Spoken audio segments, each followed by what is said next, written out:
고린도전서 1장 22절부터 24절 본문 보겠습니다. 고린도전서 1장 22절부터 24절 읽겠습니다. 유대인은 표적을 구하고 헬라인은 지혜를 찾으나 우리는 십자가에 못 박힌 그리스도를 전하니 유대인에게는 끄리끼는 것이요 이방인에게는 미련한 것이로되 오직 부르심을 받은 자들에게는 유대인이나 헬라인이나 그리스도는 하나님의 능력이요 하나님의 지혜니라. 아멘. 다시 복음으로라고 하는 주제를 가지고 계속 말씀을 나누고 있습니다. 오늘은 세 번째 시간으로 이 복음은 끄리끼는 것이다, 이렇게 얘기를 좀 드리고 싶습니다. 우리가 너무나 하나님의 은혜로 지금 복음을 받고 복음을 전하는 이 자리에 앉아 있는데 이것이 정말 특별한 은혜라고 하는 것을 우리가 좀 알아야 되겠습니다. 왜 그런고 하니 사실 복음이라고 하는 것이 지난 시간에도 말씀드렸지만 그 내용 자체가 굉장히 심플하지만 사실은 믿기 쉽지 않은, 우리 이성적으로 믿을 수 있는 그런 수준의 부분이 아닙니다. 그리고 우리 복음의 내용 또한 그렇지만 우리 인간이 너무나 타락하고 부패해 있기 때문에 그것을 어떤 우리 인간의 의지로 받아들일 수가 있는가? 그렇지도 않다는 거죠. 내용도 그렇지만 우리의 상태도 그러하기 때문에 우리가 복음을 받아들였다고 한 것이 사실은 하나님의 특별한 은혜 아니고는 불가능합니다. 이 부분도 이제 다음 시간에 좀 얘기를 하겠지만 오늘은 이제 그 시대와 지금 시간 동일하게 사실은 복음은 굉장히 끄리끼는 것이다, 이렇게 좀 설명을 드릴 수가 있겠습니다. 22절에 보면 유대인은 표적을 구한다고 얘기합니다. 정말로 이제 예수님이 활동하셨을 때도 당신이 메시아라고 하면 우리에게 보여줄 표적이 무엇입니까? 이렇게 얘기를 질문을 했었던 유대인들입니다. 메시아라고 하면 특별한 하나님의 능력, 하나님의 기적, 하나님의 표적 이렇게 되지 않냐? 이 유대인이 네가 메시아야? 그런 표적 보여봐, 이렇게 이제 얘기를 합니다. 그래서 그들에게 있어서 구원자는 어떤 능력, 표적 요렇게 이제 많이 보여지고요.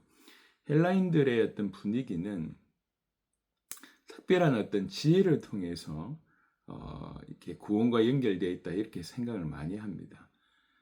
그러다 보니까 헬라인이 추구하는 어떤 그런 지혜, 우리에게 구원을 줄 수 있는 지혜, 사실 영지주의도 그런 부분들과 좀 연결되어 있다고 볼 수가 있습니다. 어떤 특별한 깨달음, 이런 것들이 굉장히 좀 중요한 문화였어요.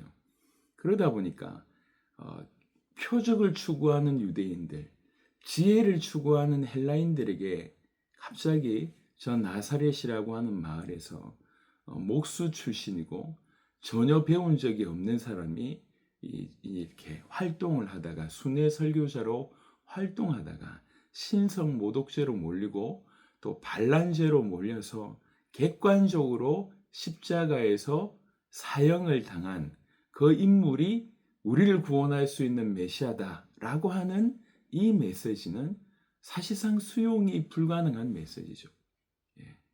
또 한편으로는 이제 그런 토양을 만들었다는 것입니다. 사단이라고 하는 존재, 우리의 죄성이요. 내용 자체가 우리가 쉽게 받아들일 수 없는 내용이지만 또 하나는 뭐냐면 우리의 마음밭이나 아니면 우리의 문화의 토양을 이 복음을 받아들일 수 없도록 만들었다는 거죠. 하나님의 말씀을 계속 연구하던 유대인들에게 점점 유대인들이 길에서 벗어나서 메시아여야 한다면 이런 표적을 보여야 된다라는 쪽으로 점점 기울고, 헬라인들은 말할 수도 없겠죠. 이방인들은 점점 그런 문화와 분위기 토양을 만들었다는 것입니다. 우리가 잘 알고 있는 에베소 6장에 보시면 에베소 6장 12절에는 이런 구절이 있습니다. 에베소 6장 12절, 우리의 씨름은 혈과 육을 상대하는 것이 아니요 통치자들과 권세들과 이 어둠의 세상 주관자들과 하늘에 있는 악의 영들을 상대함이라. 우리의 진정한 싸움의 대상은 이렇다라고 얘기하면서 쭉 얘기합니다. 그 통치자들, 권세들, 이 어둠의 세상 주관자들, 하늘에 있는 악의 영들, 분명히 이렇게 얘기하고 있습니다. 사단의 어떤 다양한 활동의 모습이라고 설명해도 과언이 아닌 것 같죠. 눈에 보이지 않지만 세상을 주관하는 자가 있다는 것입니다.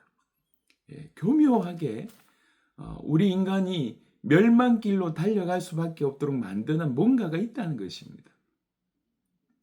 우리의 죄성과 그 사단의 기막힌 것들이 잘 조합이 되는 것이죠.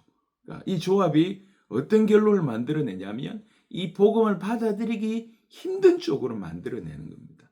예수님 당시에 그렇게 하나님의 말씀을 붙들고 있는 유대인들도 이 복음을 받아들일 수 없도록 분위기를 만들어놨고, 그 유대인들을 붙잡고 있는 헬라인들 입장에서도 이 복음을 받아들일 수 없도록 분위기를 만들어놨습니다.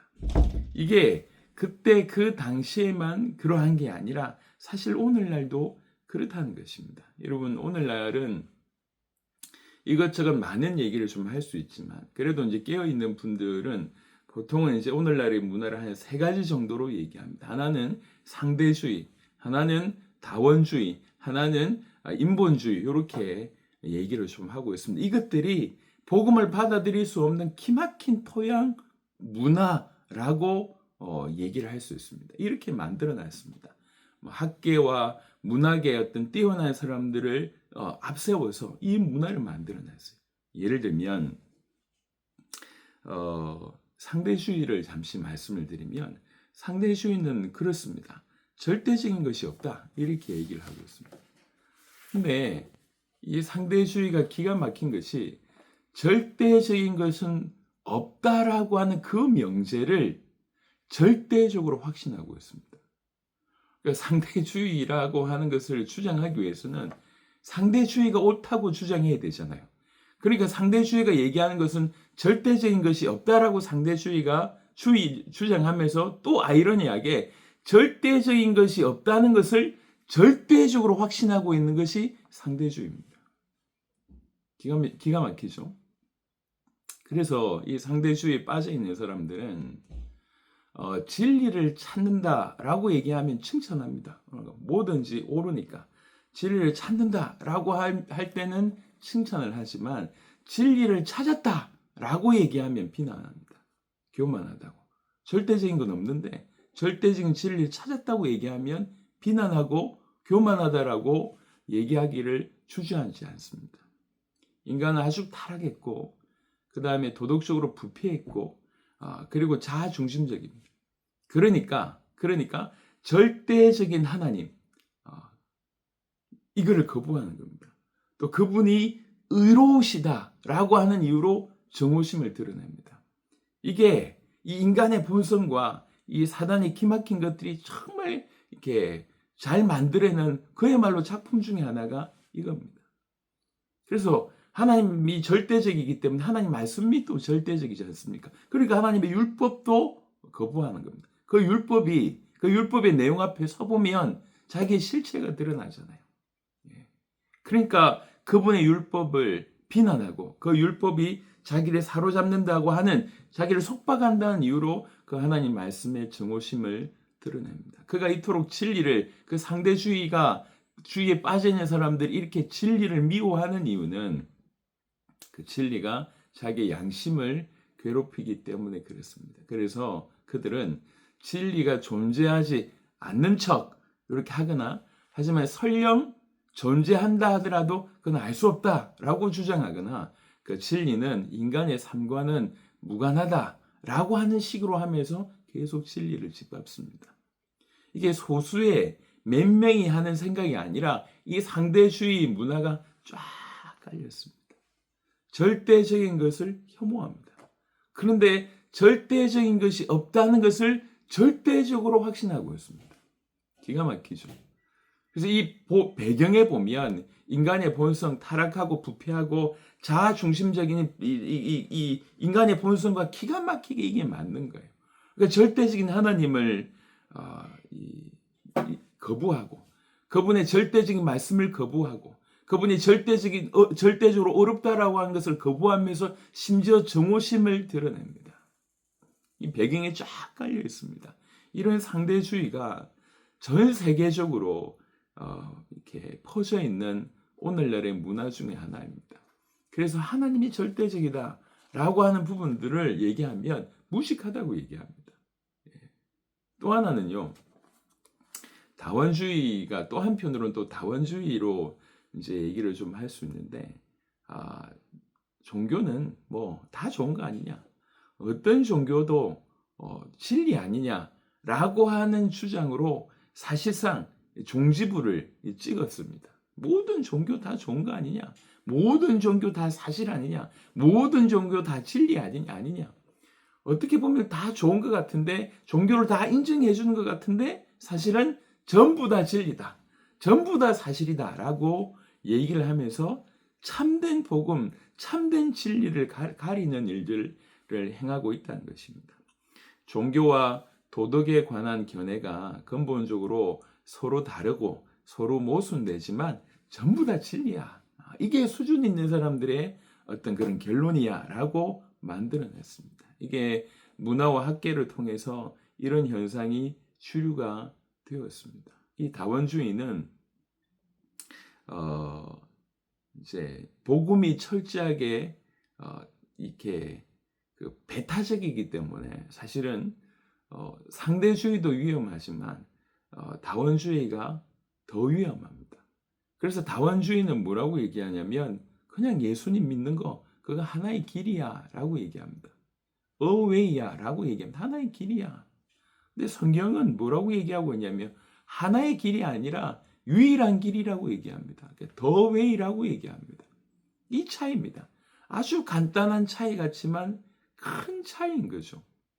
그게 어떻게 보면 인간의 본성이 얼마나 타락했는지에 대한 부분이기도 하지만 사단이 우리를 멸망시키기 위해서 어느 정도 공격하고 있는지를 우리가 좀 이렇게 살뜰리게 알 수 있는 부분인 것 같아요. 어떻게든 이 진리를 알지 못하도록, 어떻게든 참된 복음에 들어가지 못하도록, 이 복음을 받아들이지 못하도록 전 세상을 이렇게 만들어놨습니다. 여러분 생각보다 무섭습니다. 여러분 뭐 최근에 일어나고 있는, 죄송합니다만 동성애 문제만 보더라도요, 우리 다 죄인이죠. 다 죄인이지만 특별히 동성애는 이렇게 타협의 여지가 없이 사실은 성경에서 죄라고 얘기하고 있는 것 중에 하나입니다.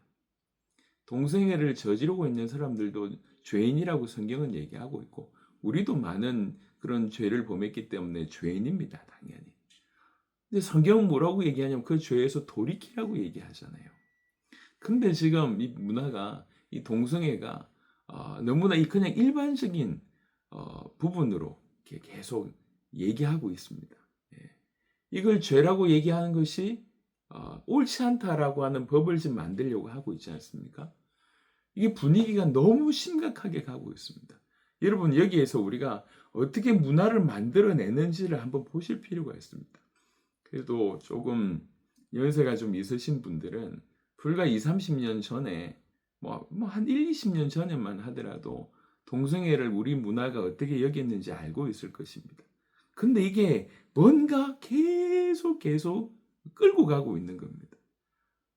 동성애에 대해서 저 아이들까지 이렇게 자기 성에 관한 정체성을 하나님께서 처음부터 남자 여자로 주셨는데 이것들에 대해서 아예 인정하지 않으려고 하는 수많은 일들이 어린아이들부터 학계에서부터 시작해서 문화로 만들었어요. 그러니까 이건 한두 사람의 얘기가 아닙니다. 거대하게 문화로 만들고 있고 선진국으로부터 시작해서 계속 몰려오고 있습니다. 그 피해가 심각함에도 불구하고 그 동성애를 앞세워서 사실 기독교로 무너뜨리려고 하는 그 수많은 시도들이 일어나고 있는 거죠. 여러분 그냥 그렇게 됐지 대충 그렇게 생각하지 마시고 보이지 않는 손에 대해서 우리가 인식할 필요가 있다는 것입니다. 그만큼 어찌하든지 우리 한 명 한 명의 영혼들이 올바른 복음을 받아들이지 않기 위해서 엄청난 일을 벌이고 있다는 것입니다. 지금 상대주의도 그렇지만 다원주의 또한 그렇습니다. 다 옳다고 얘기하는 거예요. 종교 다 좋은 거 아니냐고 얘기합니다. 그 예수 믿는 거 다 좋은 거다. 그것도 하나의 길이야라고 얘기를 하고 있습니다. 그럼 이게 교회 안에, 특별히 기독교 안에 자유주의 신학에 물든 분들도 그렇게 얘기합니다. 예수 말고도 구원이 있다. 구원의 길이 교회 말고도 다른 데 있다라고 주장을, 우리 교회 안에서 신학을 하시는 분들이 그런 주장을 펼칩니다. 그럼 WCC 같은 데는 이 종교 통합에 굉장히 큰 역할을 하고 있거든요. 거기에 앞장선 교인들이 많습니다. 대형 교회부터 시작해서 좀 깨어 있다는 거예요. 우리가 좀 열린 마음을 가지고 다른 종교들하고 이렇게 대화해야 된다고 얘기합니다.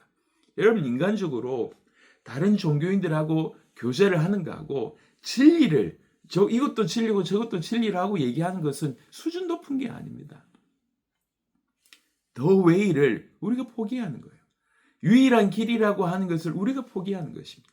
여러분, 로마 시대 때도 그렇지만 앞으로 마지막 시대를 달려가면 달려갈수록 철저하게 복음이 배타적이기 때문에 우리는 오직 예수님만 우리의 구원자다. 예수님을 하나님의 아들 그리스도, 우리의 주인으로 모셔야지만 구원받는다라고 성경은 얘기하고 있고 우리는 그걸 믿고 있습니다. 이게 유일한 길입니다.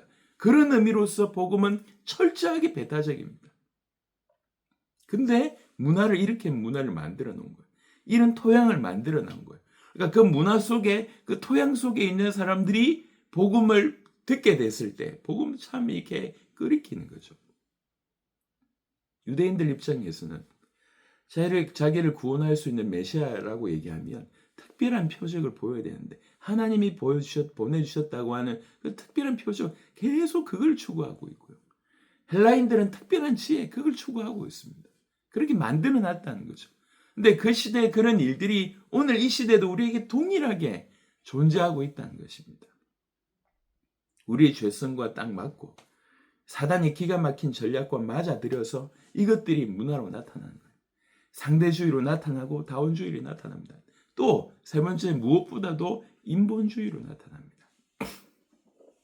지금은 무엇보다도 인본주의 시대에 우리가 살아가고 있습니다. 인간 스스로가 만물의 중심이다. 우리가 만물의 척도고 우리가 목적이다. 라고 인간을 격상시켰습니다. 그래서 자신이 지닌 그 고유한 가치를 찬양하고 자긍심을 강조하고 자아실현과 자아성취를 가장 큰 선으로 격상시켰습니다. 그게 가장 중요한 것이다. 네 마음이 시키는 대로 해라. 네가 원하는 대로 살아라. 네가 최고다. 네가 신이다. 자아성취 이루는 것, 자아실현하는 것, 그게 지구상에서 가장 가치 있는 것이다. 라고 계속 그런 분위기를 만들어내고 있습니다. 하고 싶은 대로 해라. 그게 행복한 것이다. 철저하게 양심에서 들려오는 소리에는 귀를 닫고 또 세상의 어떤 도덕적인 혼돈이나 이런 여러 가지 것들은 다 사회의 책임을 떠넘기고 사회의 일부가 좀 덜 발전해서 저렇다는 식으로 논리를 내세웁니다. 변명합니다. 그래서 이 복음은 그런 의미에 빠져있는 인본주의 분들한테 계속 이 자신의 실체를 드러내고 죄책감을 드러내게 하기 때문에 이걸 거부하는 겁니다.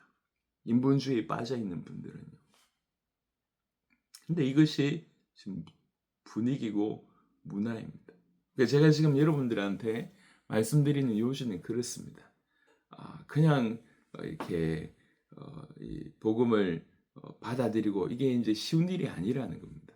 그러니까 조금 더 크게 좀 보자는 겁니다. 이게 복음의 내용 자체가 세상 기준으로 볼 때 너무 타협하게 보인다는 거예요. 사실 이것만이 유일한 길인데 이게 사실은 너무 배타적으로 보인다는 겁니다. 이게 사실은 배타적인 부분이 아니라 이게 참된 진리이기 때문에, 그런데 이걸 배타적으로 보게끔 분위기를 이렇게 만들었다는 거예요.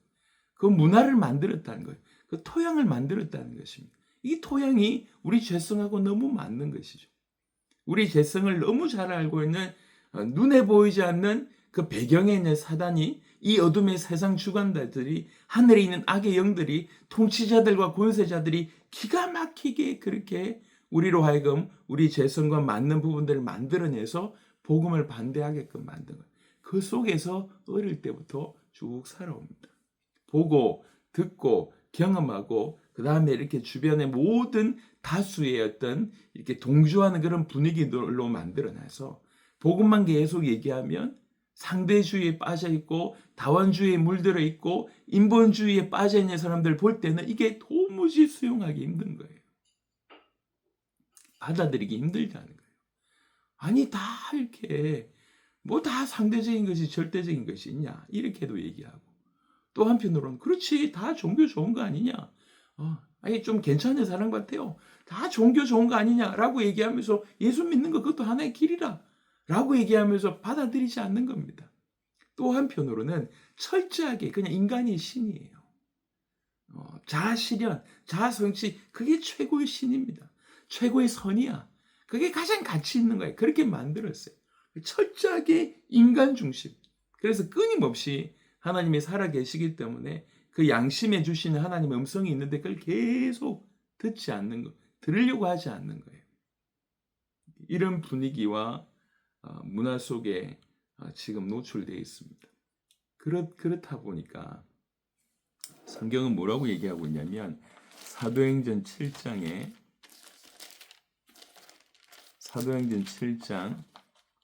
51절부터 보겠습니다. 사도행전 7장에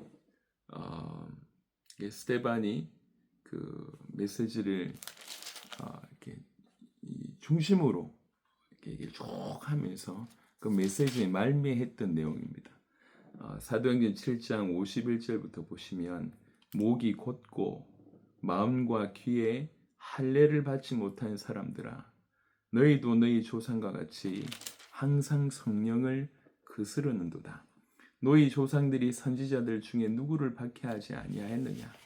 의인이 오시리라 예고한 자들을 그들이 죽였고 이제 너희는 그 의인을 잡아준 자요 살인한 자가 되나니 너희는 천사가 전한 율법을 받고도 지키지 아니하였도다 하니라. 이게 스데반의 메시지입니다. 아주 신랄하게 얘기합니다.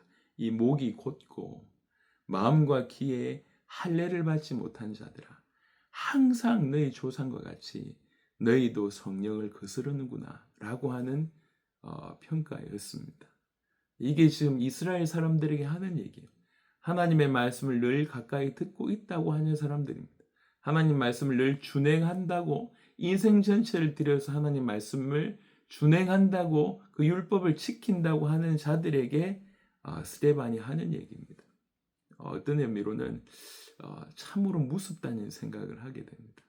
여러분, 우리가 이렇게 복음을 받아들인다, 이게 그냥 너무 쉽고 너무 좋고 너무 은혜가 되고, 그게 들려져서 우리 인생을 들여서 이 교회 오고 당대 세계복음화라고 하는 부분을 기쁨으로 또 뭐 어려운 중에도 섬기려고 하는 것이, 이 일이, 이게 이 은혜가 얼마나 특별한 것인지를 아셔야 됩니다. 한 사람이 이 복음을 받아들이지 못하도록 전 세상을 지금 어떻게 만들어 놨는지 아셔야 된다는 얘기입니다. 그냥 저분들은 안 믿는데 특별히 하나님 나는 믿게 됐다, 이 정도가 아니라는 거예요. 어떻게 하면 세상을 멸망시키기 위해서 이토록 기가 막히게 어마어마한 철옹성을 만들어 놨는지를 우리가 알 필요가 있다는 것입니다. 철저하게 상대주의의 문화에 편성하고 다원주의 문화에 편성하고, 이게 개인 인본주의에 완전히 빠져들어서 그들의 생각하고 그들의 판단은 그 모든 것들이 그것의 기준이 되었어요. 복음의 내용이 비집고 들어갈 수 없을 정도가 되어버렸습니다. 그야말로 어둠 중에 어둠이 되어버렸습니다. 여러분, 복음을 왜 이렇게 끓이게 됐습니까? 그들이 그 모든 것들을 통해서 완전히 어둠 가운데 거하고 있기 때문에 그렇습니다. 그래서 요한복음 1장에는 빛이 왔을 때 깨닫지 못한다고 얘기했습니다. 그리고 요한복음 3장에는요. 요한복음 3장 19절 20절입니다. 요한복음 3장 19절 20절. 그 정죄는 이것이니 곧 빛이 세상에 왔으되 사람들이 자기 행위가 악함으로 빛보다 어두움을 더 사랑한 것이니라. 악을 행하는 자마다 빛을 미워하여 빛으로 오지 아니하나니 이는 그 행위가 드러날까 함이요 라고 되어 있습니다. 빛이 왔는데 사람들이 자기 행위가 악함으로 빛으로 나오지 않는다는 거예요. 빛으로 오지 않는다는 거예요. 심지어 어둠을 더 사랑한다는 것입니다. 이게 자기 죄성과 본성과 너무 맞거든. 어둠을 더 사랑한다는 것이. 그래서 악을 행하는 자마다 빛을 미워하여 빛으로 오지 않으니 그 빛을 심지어 미워한답니다. 왜 그랬습니까? 그 행위가 드러날까 함이요. 예수님이 하신 말씀입니다. 너무 하나하나 폐부를 찌르는 그런 내용들입니다. 지금 타락한 본성, 이 부패한 본성, 하나님을 떠나 있는 하나님과 원수된 그 상태, 그 죄성과 사단이 기가 막히게 어떻든 이 어둠을 붙들고 있고 세상을 주관하고 있고 통치자들과 권세들을 통해서 어떻든 그 죄성을 잘 이렇게 죄성과 부합하게끔 만들어서 어떻든 복음 안에 들어오지 못하도록 하는 것이 역사 이래로 또 지금도 동일하게 그 어마어마한 뭔가를 만들어냈다는 것입니다.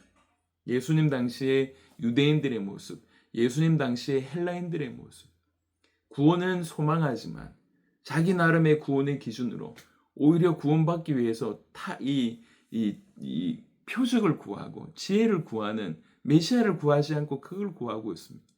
그래서 심지어 메시아가 왔는데 그 메시아를 기가 막히게 죽이는 그런 일을 그들이 하게 되는 것입니다. 그들의 그 문화, 그들의 그 토양 얼마나 무섭습니까? 근데 지금도 그렇다는 겁니다. 몇 가지를 언급을 드렸습니다. 그냥 이거의 내용들은 여러분들도 얼마든지 깊이 자각하고 있는 부분이고 조금 더 자세하게 보신다고 하면 내용들이 깊기 때문에 얼마든지 아실 수 있습니다. 몇 가지 예만 말씀을 드린 거예요. 이토록 사람들로 하여금 복음을 받아들이지 못하도록 만드는 엄청난 세력, 다른 말로 표현하면 엄청난 그 세력들의 엄청난 노력, 그 어마무시한 것들을 통해서 어떻든 우리 한 영혼을 구원받지 못하게 만드는 어마어마한 일이 벌어진다는 것입니다. 그런 와중에 하나님의 은혜로 우리가 건짐을 받았습니다. 사람들이 다 꺼리끼게 생각하고 미련하게 생각하는 그 와중에도 건짐을 받았다는 거죠. 결론을 내리겠습니다. 우리 고린도전서 오늘 본문 1장을 다시 보시도록 하겠습니다. 고린도전서 1장 22절 23절 유대인은 표적을 구하고 헬라인은 지혜를 찾으나 우리는 십자가에 못 박힌 그리스도를 전하니. 반란죄, 신성 모독죄가 재판하는 사람들의 결론으로 누가 보더라도 범죄자다라고 하는 나타남으로 십자가에 못 박혔습니다. 최고의 사형이라고 얘기해야 되나? 그 사형에 집행을 당한 사람입니다. 누가 봐도 객관적으로 범죄자예요. 객관적으로. 그러니까 유대인들이 볼 때도 범죄자고 헬라인들, 로마인들이 볼 때도 범죄자예요. 그 십자가에 못 박힌 그 그리스도, 십자가에 못 박히신 그가 우리를 구원하실 분이다라고 전한다는 겁니다. 그러니 우리는 십자가에 못 박힌 그리스도를 전하니 유대인에게는 꺼리끼는 것이요. 신성 모독을 해서 나무에 달렸다. 저주를 받은 자가 우리의 그리스도라고 이게 꺼리끼는 겁니다. 여러분 지금도 유대인들은 예수님을 메시아로 믿지 않습니다. 예수님을 메시아로 믿지 않는 결정적인 이유는 그가 십자가를 지었기 때문에 나무에 달렸기 때문이라고 얘기합니다. 나무에 달렸다는 얘기는 신명기 말씀으로 근거해서 저주받았다는 얘기거든요. 저주받은 예수가 메시아야. 무슨 그런 말을 하냐. 이렇게 유대인들은 끄리낍니다. 헬라인들에게는 그것이 미련하게 보이는 아주 수준 낮은 로마인들 입장에서 봤을 때 피정복국가, 피지배국가, 그 피지배국가의 저 한쪽 촌에 있는 제대로 공부한 적이 없는 그것도 가장 낮은 직업을 가지고 있는 사람 중에 한 명이 메시아라고 얘기할 때에 그리고 그 하나님이 육신을 입고 오셨는데 그 모양이야? 이게 미련한 거예요. 이게 받아들일 수가 없는 것입니다. 가려진 거예요. 차라리 그런 배경이 없었다고 하면, 그런 선지식이 없었다고 하면, 그런 문화에 사로잡히지 않았다고 하면 더 나았을 뻔했습니다만 그렇게 만들어졌습니다. 그런 토양 속에 사로잡힌 바 됐습니다. 그런데 24절에 오직 부르심을 받은 자들에게는 유대인이나 헬라인이나 그 유대인들 중에 그 헬라인들 중에 부르심을 받은 자들이 있다는 거예요. 그러니까 철저하게 그렇게 완전히 찌들었는데 이렇게 나무에 달린 자는 저주를 받은 자다라고 한 얘기를 어릴 때부터 그렇게 완전히 이렇게 그렇게 알고 있었던 그 유대인들 중에도 소수가 나무에 달린 것을 분명히 보면서도 불구하고 저분이 메시아다라고 믿어지는 소수가 있다는 거예요. 그 헬라인들 문화 속에 그런 거죠. 우리나라에도 지금 이주민 노동자들이 많이 들어와 있잖아요. 사실 한국 사람들은 은근히 그 이주민 노동자들에 대해서 은근히 좀 비하하는, 은근히 이렇게 낮게 보는 시선들이 사실은 있지 않습니까? 근데 저기 미얀마, 라오스 이런 사람들이 이렇게 왔는데 그 사람들이 이렇게 우리를 이렇게 우리 인생을 변화시켜 줄 수 있는 그런 분이다라고 믿으라고 얘기할 때 이게 참 쉽지 않을 것 같습니다. 그렇지 않겠습니까? 그 분위기보다 훨씬 더 심한 거죠. 우리 모든 인류를 구할 분이 로마인들 볼 때는 저기 자기들이 정복한 국가에 그것도 저 한쪽 변방에 아주 수준 낮은 사람이 인류를 구원할 수 있는 사람이래요. 로마 황제가 아니라. 이 받아들일 수 있겠냐고. 대부분의 사람들이 그 얘기를 듣고 깔깔 웃는 겁니다. 그런데 그 안에 그런 분위기 속에 그런 문화 속에 그 안에 있으면서도 이 사실을 받아들이는 자가 있다는 겁니다. 유대인이나 헬라인이나 그리스도는 하나님의 능력이요 하나님의 지혜니라. 그냥 대충의 표적이 아니라 하나님의 능력이고 그냥 지혜가 아니라 하나님의 지혜다. 니네가 구하는 그런 수준이 아니고 하나님의 능력, 하나님의 지혜가 바로 그 그리스도다. 그 십자가에 못 박힌 그 그리스도가 바로 그런 분이다. 그들에게는 그렇게 믿어졌다는 겁니다. 그러니까 너무너무 놀라운 일이죠. 완전히 절대로 못 빠져나가도록 만들어 놓은 그 틀 안에서 이 건짐을 받은 겁니다. 기적입니다. 그때 그 당시에 이렇게 믿어진 소수의 유대인들, 소수의 헬라인들이 기적인 것처럼 지금 오늘날은 그때보다 심하면 심했지 덜 심하지 않을 겁니다. 앞으로 더욱 그러할 것입니다. 예수님이 우리를 구원하실 수 있는 유일한 메시아고 그분이 하나님의 아들이고 그분이 우리 주인이라고 진실로 믿고 그분을 받아들인다고 하는 것은 앞으로 더더욱 어려운 분위기와 문화로 만들어갈 것입니다. 그런 의미로 하나님의 특별하신 부르심을 받은 저와 여러분들에게 허락하신 그 특별한 은혜가 무엇인지를 깨닫는 오늘 이 시간 되시길 바랍니다. 유대인에게는 끄리끼는 것이고 헬라인에게는 미련하게 보인 것이 복음이었습니다. 십자가에 못 박힌 그리스도였습니다. 지금도 이런 상대주의나 다원주의나 인본주의나 기타 등등 어떻게든 이 복음을 모르게끔 만드는 수많은 논리와 이론과 문화와 사상과 그 환경과 배경 가운데서도 예수님을 그리스도라고 믿고 하나님의 아들로 믿어서 오늘 우리가 이 자리에 있다고 하는 것은 특별한 부르심이다 라고 깨닫는 저와 여러분 되었으면 좋겠고 더 나아가서 우리처럼 아직은 그런 문화 속에 젖어 있지만 우리처럼 복음의 빛을 비출 때에 살아날 사람들이 있습니다. 하나님은 우리를 통해서 그들이 살아나기를 기뻐하십니다. 그걸 우리가 소망해야 되겠습니다. 소원해야 되겠습니다. 더 어려워지고 더 복음을 받아들이기 힘든 상황이 점점 연출되겠지만 여전히 인간의 죄성이 더욱 발악하고 사단의 공격이 더욱 발악하겠지만 그 안에 복음의 빛을 비출 때 살 사람이 있다는 거예요.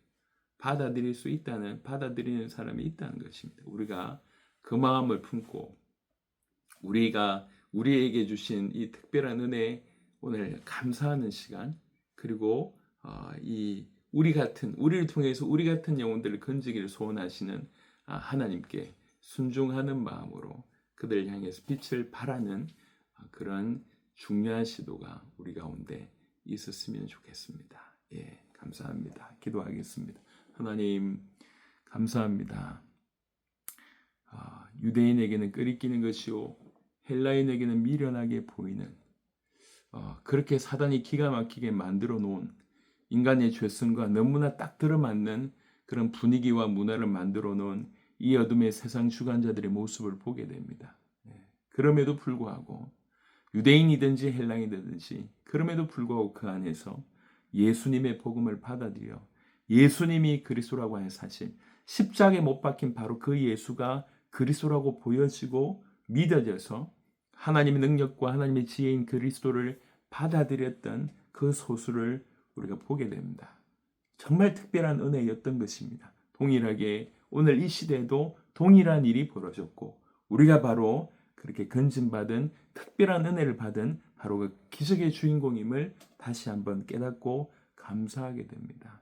받은 은혜, 받은 구원에 감사하고 찬양하는 우리가 되게 하시며 우리처럼 아직은 복음을 받아들이기 힘든 그 문화권 속에 여전히 있지만 우리처럼 복음의 빛을 발할 때 그들 중에 살 사람이 있기 때문에 복음의 빛을 발하는 자로 주님 우리가 쓰임받기를 원합니다. 주님 우리를 사용하셔서 그들을 건져내시기를 기도합니다. 주님 이 일에 우리 성도들과 우리 교회가 정말 올바른 방향으로 인도를 받을 수 있도록 역사하시고 우리 주위뿐만 아니라 전 열방을 향하여 십자가에 못 박히신 그리스도만이 우리를 구원할 수 있는 메시아라고 하는 사실, 구원자라고 하는 사실, 하나님 능력과 하나님의 지혜라고 하는 사실을 전 열방 가운데 전하는 우리가 되도록 하나님 역사하여 주옵소서.